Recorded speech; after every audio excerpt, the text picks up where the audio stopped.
Morgan, I am super excited to have you on this. I have been going through this weird, interesting journey over the last decade plus, and then even more importantly, because of the situation we're all finding ourselves Mhm. in, I had to do a lot of introspection. Uh, you know, as the hashtag Hire Coca 2020 kind of unfolded, it became very clear to me not just my own benefit of having a personal brand, but Yeah, also understanding that there are thousands and thousands of people on the job market right now that really need to understand how this works because the industries are shifting. I've talked yeah. to probably a dozen people from the hospitality space that will never have jobs again, ever. Mhm. I Yeah, mean, that's their expectation. Going back to what we were talking about, earlier about we just don't know how things are going to kind of unfold, but they know, or at least they're under the impression that they're never going to have jobs again because those industries are totally getting disrupted, at least for the next yeah, year or so. So they're having to find other jobs, and they're like, "We've never had to do this. Like, how do I get on LinkedIn and actually try and get like an entry level job somewhere because it's not the industry that I'm typically in." So yep. this idea of a personal brand started coming up more and more, and I was helping people out, and then I was on a job interview, and I don't know if you saw the job update. It turned out that the lady said, "You're overqualified. You could have my job." But what you just explained to me about how to build a personal brand and how that's helped you Mhm. even get to my doorstep to have the conversation, I want to learn that because she wants to figure that piece out. Yep. So that then opened up a whole conversation that I started having with myself and some other people around what is a personal brand and does it really matter? Because I've shied away from that as a topic for the most part because it seems so fluffy to me having a personal brand. But at the same time, I will talk about it ad nauseum when it is relevant to the audience that I'm talking to. And why I'm so excited to have you specific is that you and I was actually just going back through a bunch of notes. Like you are my go-to example anytime somebody brings up why it's important for people to build a personal brand. Any argument that ever comes up, any conflict or any kind of rebuttal to, well, that's silly. Why would somebody want to do that? Mhm. I always bring you up as that example. And I think I've shared that with you over the years as I've been on webinars and like talked about Yep. this. Yep. Uh, you know, you and I met back in, I want to say 2016. In fact, it was August 24th. I was looking it up. And it was right after you had created the SDR Chronicles. Like Yes. you started just pumping out content. And I was in a space where I was focusing on a sales audience and helping them understand how to leverage, LinkedIn. Mhm. And then you came out and started layering in all this other stuff. And I was like, holy shit, who's this Morgan guy? Oh, he's a team lead at Terminus. Like, this is the example of what I thought social selling was going to manifest into. Yep. And even more specifically around like building a personal brand. So, along this conversation of a personal brand, what I want to talk to you is like, how do you define that? And then I'm going to dig into that. Cool. So my thing is that from a personal brand perspective, I feel like when people talk about it or think of a personal brand, I think they have a wrong perspective on it. I think they think about it as like I have to go create a YouTube channel or a podcast and I have to go promote myself and go crazy. Like I don't think that's what it is. Like that's what I do. That's like my focus, but I don't think it has to be that. And so what I tell people is you need to think about this as reputation. No matter what you do, you have a reputation. You can't get away from that. You can't tell me, "Hey Morgan, I don't have a reputation." You do. So, You sorry, like do. if you're working, you have one, and that's everyone is working in some form or fashion, right? If you're So, alive, you have yeah, one, right? Like your yeah, family will tell you what your brand is. exactly. So my thing is what I tell people is that you need to think about how can I build my reputation. Now, the extended part of that is you're like, okay, why does that matter? Well, okay, you have internal and external reputation. So internal reputation is what do people talk about me in my organization?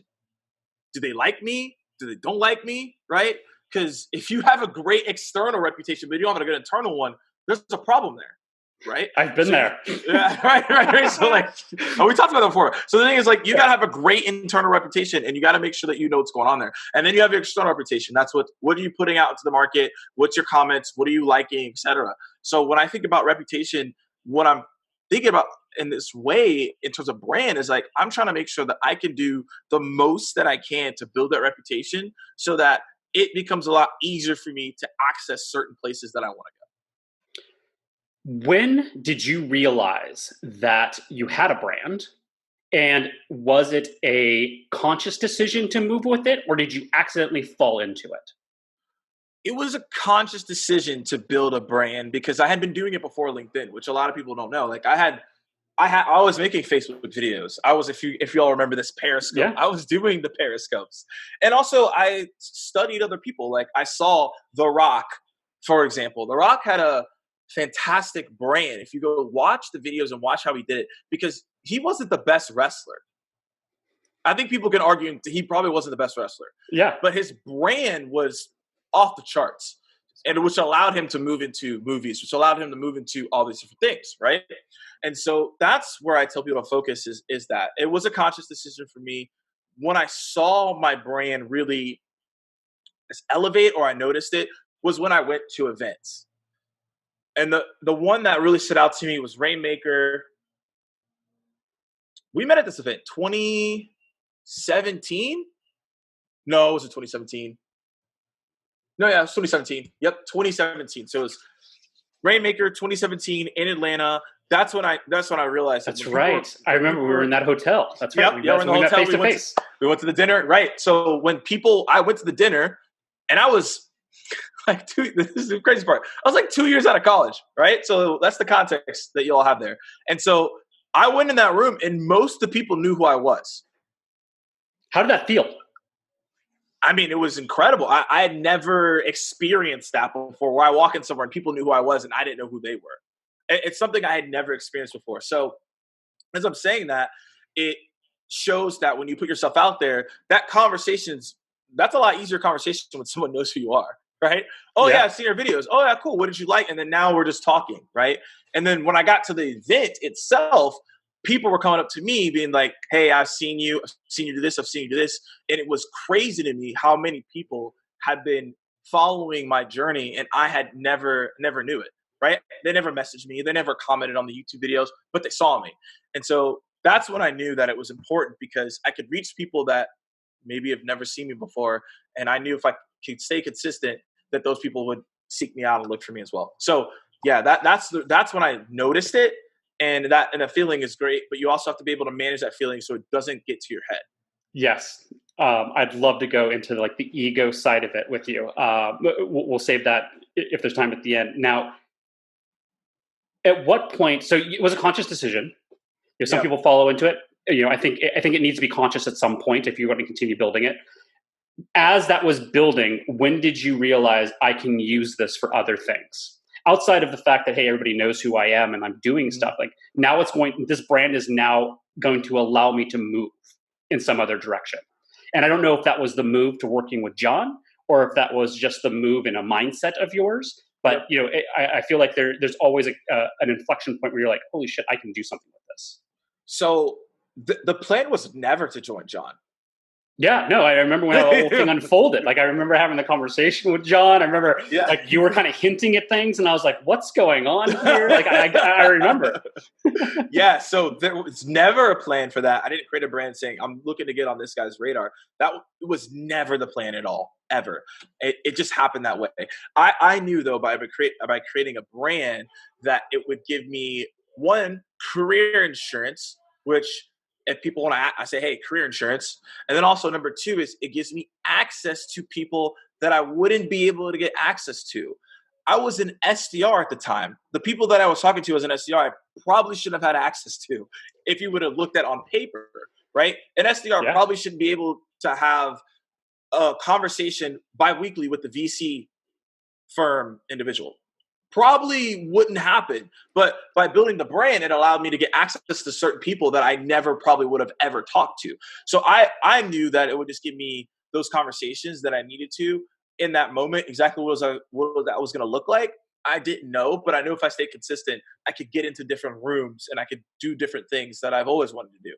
I mean, ultimately for me, it was to continuously build brands. So at the time, I could be on the speaking circuit because I knew if I could get on the speaking circuit, then it allowed me to move more into yeah. moving to doing international talks, which is what I wanted to do at that time. And then also it was going to move me into talking to the speakers and getting their insights too. So I just saw it as a way that like, hey, let me just get access to people in a different avenue than I'm normally used to doing it. And what has the biggest impact been on your career now that you have a brand? Like now that people know who Morgan Ingram is? It creates, have you been there? You've been there before, like Disney World, Yeah. Disneyland. I think everybody probably has been there, right? So my thing is that it gives you a fast pass. So what it's done for my career is I can go do certain things, and I get invited to certain things that most people may not. Like, there's a lot of podcasts I get invited to, right? I get invited to a lot of webinars. I get a lot of opportunities for someone to say, hey, come speak to my team. And that turns into whatever that is, revenue, etc. So it allows for me to do certain things. And also I can branch into other avenues. I can be like, hey, I want to go do this. Like I just dropped the new landing page for like Muffins with Morgan. I can do a weekly Q&A and people will show up because like I built that brand, right? So what it allows me to do is all those different things. What I would say is the most impactful though, overall, is it gives, go back to what I said, is the fast pass. It allows for me to do certain things and access to certain things that others may not, because I do have a name brand recognition. And also during the climate that we just were in, a lot of people were coming to me, our organization, about certain things because they knew who we were. So that trust was there because I had been building content and people knew who I was. And if you were to go back to your 20-year-old self, is there anything that you would have done differently? I'm still in my 20s, so. No, like going back, I get, no, you're right. Sorry, it's like context, right? Like going back to even the earlier years, like when we first met, like back in like 2016, 17, is there anything that knowing now you'd go back and be like, hey, you did well, but if you would have done this, it could have been even better? There's a couple things. I think number one is I would have been way more open to asking for people's feedback and getting more of the constructive criticism. I think a lot of times I don't like getting constructive criticism or negative feedback. It like makes me just like, I don't like it. I've grown to like embrace it because I just don't have a good physical feeling when I get it. But I'll do what you say. It's just, I didn't seek that out as much. I didn't say like, all right, like how could I have improved? Like what was wrong here? I always just wanted the feedback of like, how did I do well? That's all I wanted to hear. Now I'm like, all right, like what did I do wrong? What could I have done better? What are some tweaks I could have made? What could we have done to improve on that? I think that's number one for sure. I think number two is I would have proactively sought out more mentors in my space. So I always had a mentor, but I wanted mentors, like plural. Like I wish I had a little bit more of them. I ended up at the end of it, right, of everything, I had around 4, but I think earlier on I could have sought out more mentorship on that. And I think number 3, if I'm looking back on it, I think I could have done a better job of getting someone and asking for help on the SEO part of YouTube. Like I was doing really well on YouTube because I was just pumping out videos, but I could have done better for the SEO and the quality of those videos. But I mean, at the time it was me just starting out. But if I'm looking back on it, like those are 3 things I probably would go back and look on. And I think when I mentioned mentors too, is that mentors in other spaces, not just like our space, but like mentors that are in another space that I have no idea about that could have given me different perspectives. But I mean, those are really the main things that I look back on, and I could have adjusted those things a little bit. Yeah, and I mean, I think going back to the idea of seeking that feedback, was that because you just didn't want to hear about what negative was out there because you knew that you just need to continue creating? Was it a fear that if somebody had said something negative, it might have stopped you, or you just didn't have time for that? It's not that I didn't have time for it. I definitely had time for it for sure. And I will always keep going no matter what. I think my thing is that I wanted to just surround myself with so much positivity and what I was doing. And also I didn't know like who that advice was coming from, right? I needed to make sure if that constructive criticism was fair and it made sense, right? If I take every negative comment that I get and I take it at face value, that's going to be a sad day. Right. Oh yeah, so, it is. So I kind of have to. I didn't know how to flesh that out, and so yeah. I kind of just was like, let me just keep going. I had time to figure that out, but I just decided, no, I'm just gonna stay focused. Let's just keep moving forward. I didn't have anyone to like cross reference it with because I was pretty much like, I'm in my lane. I'm creating this channel, If you guys like it, you like it. If you don't, you don't. And it was like truly like my style behind it.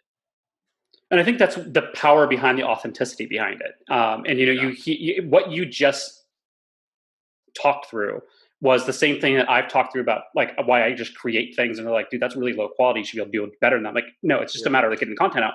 And then you listen to people like Gary Vee when he started off. He says his first 100, 200 videos had less than 10 views, right? Like Yeah. you just create for the sake of creating because you just have this itch. Um, Absolutely. yeah. So when you are talking, when you're talking with other individuals about their personal brand, and they're looking at you as that either idol or mentor in that space, how do you kind of how do you get what's the nudge you give them to get them started? So I guess the real question is if somebody wants to start the professional brand and they're talking to you about all these other things that Mhm. you're coaching sales reps on, and they say, hey, I just need a better brand. Like, what is the one or two things that you say they need to do every time? What do they need to be focused on? Yeah. So first and foremost, it's taking a step back and asking yourself, what's the purpose of you creating this brand? Because if you're looking to create a brand just to get likes and comments, then it's going to die for you pretty quickly. And also as well, you have to also understand that this is another job. Okay, so having a brand is a whole nother thing. Like people get upset with you when you don't answer them. It's like, look, I also have another job that isn't me just sitting here answering people, right? So like that's what you have to know before you even get into this. This isn't going to be something that's going to be easy to do because you have to stay consistent. Once you put yourself out there, you got to stay consistent. So once someone has decided they want to do that, I ask them a couple of things like, what do you want to be known for?